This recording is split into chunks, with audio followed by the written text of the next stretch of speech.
So I thought this would be a good opportunity to talk a little bit about Speaker Pelosi's announcement yesterday, my visit to Cairo for COP27, the results of the election, and just about any other topics as we proceed to what now is likely to be a pretty ambitious lame duck schedule.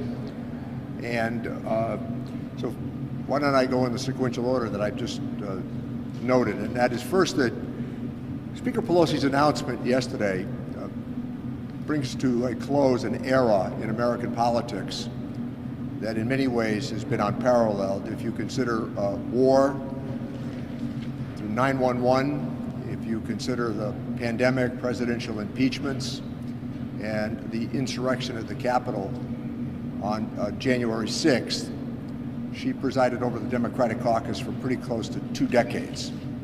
I've had a long-standing relationship with her. I've been one of her confidants. I had a pretty good idea this was coming, and she confided to me in New York about a month ago, and she also had a long talk with me on the plane back from Cairo and COP27. But I think her finest moment was at approximately 3:40 a.m. on January 7th, when she marched the House of Representatives back in to regular order. The institution had been under assault for the better part of a day. Windows were broken, seating was fractured, doors were ripped off, and we calmly voted to certify the results of a presidential election. I can't tell you how important that is, given the fact that within the constitutional framework that we all enjoy, I think that part of the outgrowth of that last Tuesday was a return to some normal conversation in America. That is not to suggest for one moment that much of the fiery language that from time to time is used is also automatically going to subside. But I do think that the result of last Tuesday indicates that the election deniers were roundly defeated across the country. I think that we can turn the page on part of that. As we proceed to a new chapter, we can get back to perhaps a more better understanding of the issues that on both sides promote democracy. I also thought her speech yesterday was superb. I didn't see it as self-serving. I didn't see it as a moment of her talking about her. Instead, she talked about what had happened in the House of Representatives. So if you consider the ACA, if you consider what we were able to do with pandemic legislation, yes, the first rounds were bipartisan. The second rounds mostly bipartisan. And I think that those issues saved the American economy and have promoted economic growth, considering that the unemployment rate in America right now is at about 3.7%. Always using the example of Dr. Fauci's warning on March 11th of 2020, when he said that I want to predict to all of you what's coming. By April of 2020, America had lost 22 million jobs. Every one of those jobs has been returned, and there are 10.7 million jobs in America right now that go unanswered. So I think, again, framing Nancy Pelosi's career cannot be understated in terms of what we achieved, and I take great satisfaction in many of the tasks that she personally and professionally gave to me. We completed them. When I hugged her yesterday, and I said, we've had a great run, Madam Speaker. I also thought that what was frequently missed, largely because of the amplified and unnecessary rhetoric that surrounded her historic time as Speaker, was the fact that she raised 5 children before she got into politics. Pretty remarkable. And she always points out, as she did yesterday, that she was a homemaker before she became House Speaker. And I think she was formidable. The other side will say that. And I also thought it was pretty interesting that Newt Gingrich, who tended to unite Democrats everywhere, Newt Gingrich said he believed she was the most important speaker in American history. I share that agreement. So, be happy to take questions about COP27, be able to take questions about Speaker Pelosi. Oh, and by the way, Hakeem Jeffries knew weeks ago that I was supporting him. I kept his confidence and he kept mine, because you had to wait until these changes were announced before you could actually publicize them. But he knew based on a visit he made to me weeks ago. And then coincidentally, yesterday morning, he visited with me, and we both were still positing theories, because there had been no formal announcement. We had been alerted in the Democratic caucus that the Speaker would take to the floor at 12:10. And I said to Hakeem, I questioned him about a couple of other possibilities. I said, look, I'm for you, you know that. How are you going to handle a couple of other personalities in our caucus? And he said, well, those conversations are ongoing. And I also want to give a great shout out to Catherine Clark, who is likely to become the minority whip, and to Pete Aguilar from California, three people that I have supported during my time in Congress, and enthusiastically support the three of them now. I can't wait to see Paul Kane from the Washington Post.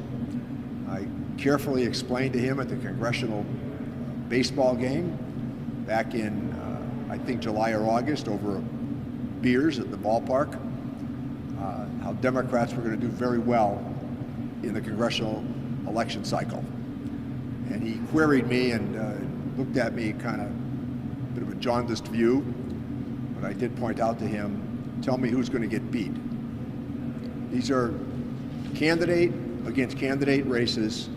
Generic polling questions don't work. And on the morning of the election, the generic poll had Republicans up by 1, and I kept pointing out, tell me who's going to beat Liz Slotkin, who's going to beat Steve Horsford.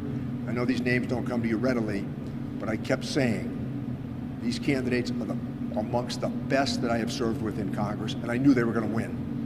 So they were ready for it. I helped recruit them, I helped vet them, and yes, I helped finance them. And we've been a very good team. We came back feeling pretty good about the prospects of what comes in 2 years. But by all norms, all the talk that had permeated punditry, which now, by the way, from 2016 to 2018 to 2020, now to 2022, it leaves a lot to be desired. The last point I'll make is that it's hard for reporters today to talk about process because of the way that news is flashed at us and the way that news is consumed. It's instant, it's always right in front of you. But I think that process takes a long time, it's laborious, and that because we've had now for 25 years more and more members of Congress get elected to Congress by running against Congress, that they satisfy themselves by saying, well, they can never buy into the big deal, which time and again we demonstrated that you can do with patience. Questions? How much of a role do you think that redistricting played in what happens in the House? Three Democratic seats were flipped in Florida, 3 were flipped in New York. There were aggressive gerrymanders in both states. Republicans challenged the Democratic gerrymander in New York, and Republicans prevailed in their mapping in Florida. Well, Republicans won in Florida with a clear gerrymandered map, but this is what happens when you have a governor and a legislature that's comprised of the same party. And I think actually in Florida it's 4 seats. And then in New York, just the opposite occurred. It was a court decision as opposed to a legislative decision. The legislative decision conceivably could have given us up to 5 seats. Instead, the court decision makes it look as though we would, in the end, win 1 seat. But the vagaries, yeah, no, I'll come right back to you. Yeah, the vagaries of court decisions, and I think it's fair to say that in New York, the Democratic Party in New York overplayed its hand. I was going to say, now the Democrats have lost the House, what is going to be your approach to Congress in this? Well, my approach is the same as it's always been, where we can find accommodation and find agreement on behalf of the American people. I intend to do it, but I also understand the historic role of the opposition, and that's to oppose. We at the Ways and Means Committee have written seismic legislation I was able to get Republicans to vote for USMCA. 194 of them voted for the largest trade agreement in the history of the world, which I authored, and 195 Democrats voted for it. In the retirement space, Secure and now Secure 2.0 that awaits action in the Senate, which I assume will happen in the next couple of weeks. These two retirement bills are stupendous in their outcomes, and unanimously Republicans voted for it. So I hope, because it leads into your question about the lame duck session, I would hope that we can clear the table of a series of contentious issues that become less contentious once the election is over. You mentioned you were part of the recruiting process for Clark and Jeffries as well. Tell me a bit about what made you decide that sort of people should be running the Democratic leadership. Well, I think that they share my view, as quoted in the Globe this morning, and that is you can have all the ideas you want, but if you can't get 218 votes, you don't get to implement them. And I long ago gave up on the argument, I'd rather be right than win. I think that satisfies a small part of the Democratic Party, and I think Pelosi proved time and again that getting 218 votes was the real challenge to write historic legislation, and we did it. But I also would say that I've known Catherine Clark for a long time. I've known Hakeem Jeffries for a long time, Pete Aguilar as well. And they've all been supporters of mine in the inside of the institution, which I think bears consequence as well. But they are timed for the moment. And that is, we need to be a big political party. I used the example, I congratulated her yesterday. I've been very helpful to her. Sharice Davids in Kansas, she won comfortably in Kansas. I mean, that's the lesson that the Democratic caucus needs to hear. And it's ironic that we could hold on in Kansas and lose 4 seats in New York. Do you have any comment about Eversource increasing their rates in Pasadena? Well, I hope they won't, and I also know that part of it's a reflection of the time, but the Attorney General's office and I will have oversight of that request. Look, we all understand the issue of supply and demand. We understand the punitive action that Putin has taken in Ukraine, and that certainly has contributed to these price increases everywhere. I also think it also is a good piece of advice for taking us to a renewable future where we're not dependent upon just the vagaries of the marketplace as it relates to oil and coal. So I hope that those announced requests will not prevail in their entirety, largely because the Attorney General is going to have considerable leeway on those requests. What does the switch to Republican majority mean for some local priorities? I'm thinking East-West Rail moving forward, and other ongoing issues. Well, on the East-West Rail issue, I mean, that will be a priority for me now for the next 2 years for sure. The money is there. That's done. It's a fait accompli. The governor has assured me that he intends to sign the necessary documentation, and Maura Healey has assured me for months that she intends to follow through on what Charlie Baker does. So I think that now it's just a matter of putting the plan in place. Remember, for years the argument was, where's the money? Congress produced the money. The state is about to receive, or has received, $9 billion in infrastructure money, and I am going to have Pete Buttigieg has been invited to the constituency to talk about it, and Morial has, I've asked him to speak to the Massachusetts delegation quickly in the next 2 or 3 weeks to talk about that priority, so we're all on the same page. What does it mean for the ongoing issue of Trump's taxes at the Ways and Means Committee? Well, as you know, I've refrained from commenting on the specifics of the case, other than to say that it is now in front of the Supreme Court, and it's in the hands of Chief Justice Roberts. So we'll see. The shakeup to the House leadership, with switching over to the Republicans, why did you decide to go for a hybrid minority leader? Well, I'm going to quote two great, Barbara Carnival, who I expect most of you don't remember. He was the top Republican on the Ways and Means Committee. And the day that Speaker McCormick announced that he was going to retire, he leaned over to Chairman Rostenkowski and he said to Chairman Rostenkowski, will you be interested in becoming Speaker? And Rostenkowski said, I've got the best job in the House of Representatives. And just before I became chairman, I met Paul Ryan in the gym, and he said, Richie, you got the best job in Congress. So that was the plan. I'm sticking with it. So how do you feel about in another month or two, you won't have that best job in Congress? Won't be good for humility. The East-West rail funding is, no, it can't be helped. It can't be helped. No, the challenge with the East-West rail funding is that the federal government, we did that. Congress did it, the infrastructure package, which was bipartisan, by the way. I think 12 Republicans voted for it in the Senate, and I think 10 in the House. But transportation money comes to the states.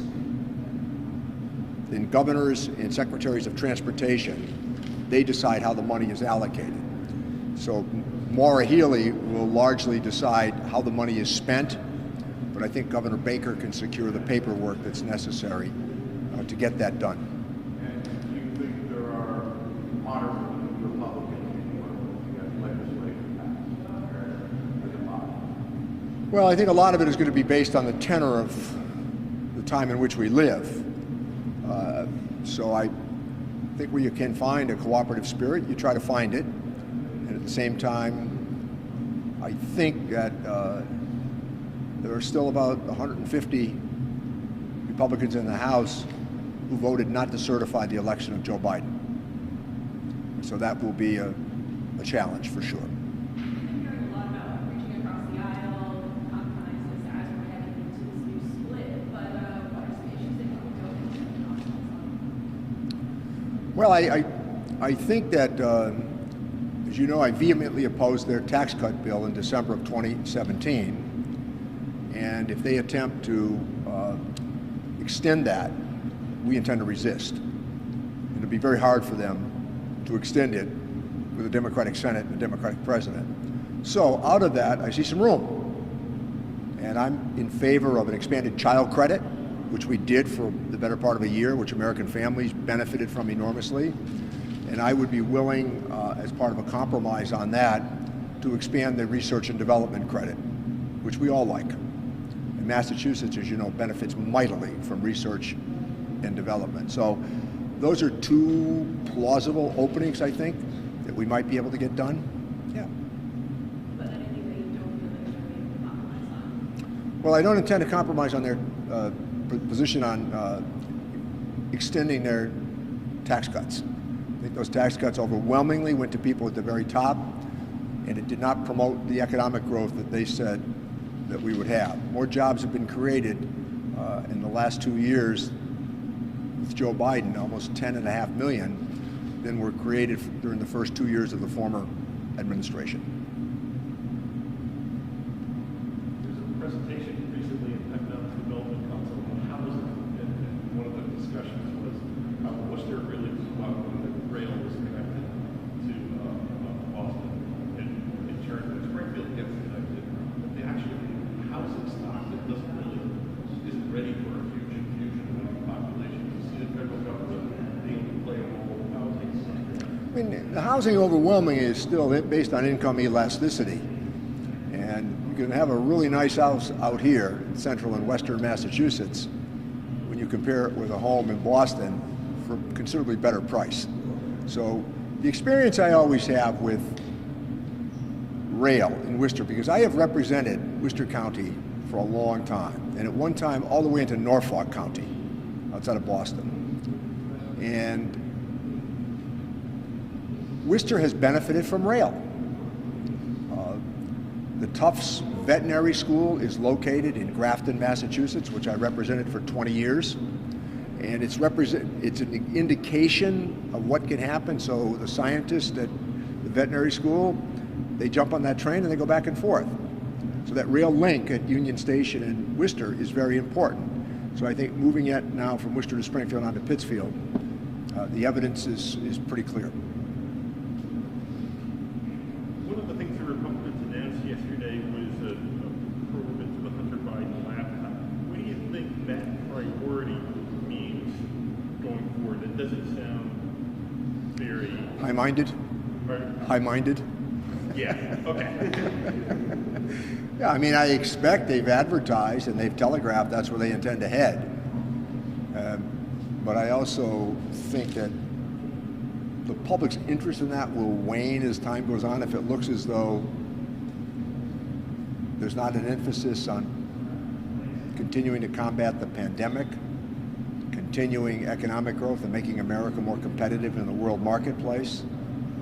I was there when I saw some of the overreach over the years, and the American people will get it if that becomes the sole reason for existence. Now, it's also, oversight is a constitutional responsibility.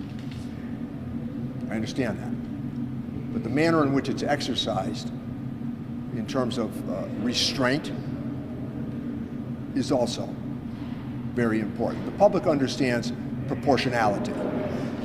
And we're in this battle with inflation, as you know, and if it looks as though there's more emphasis on these investigations than there is on righting the inflationary, well, now downward trend, but in creating jobs, I think that the public will react as well.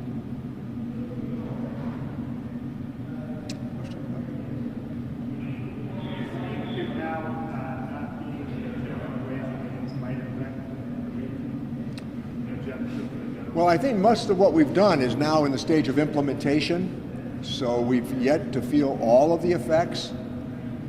Infrastructure, the rescue package, the CARES Act.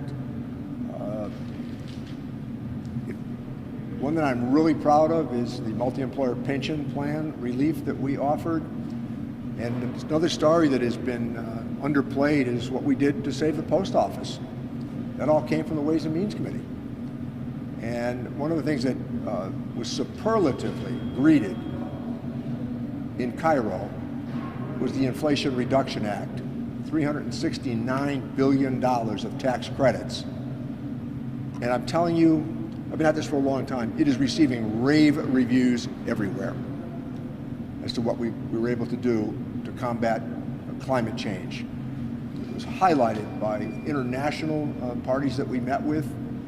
Congratulatory notes came far and wide. And as COP27 plays out tomorrow, I hope that it will remain the basis of the conversation of America keeping its word, because we did in a big, big way. During the pandemic, supply issue that came up of concern was pharmaceutical manufacturers in China. Is there anything planned to address that issue? Well, if you remember, one of the President's rescue package, we were able to address the issue of prescription drug pricing and putting that cap on at $2,000, limiting insulin, I think, expenditure to $35. Those were huge achievements, and they were reflected, by the way, in the election cycle, what we were able to do there. And that came from the Ways and Means Committee as well. So what are your priorities for the lame duck session coming up? Well, I've been quoting with national press, and now I'll reinforce it with local press. People are trying to predict what's going to come in the lame duck cycle. And I've been saying it to the reporters as I did yesterday, and actually some of them said they're going to do it.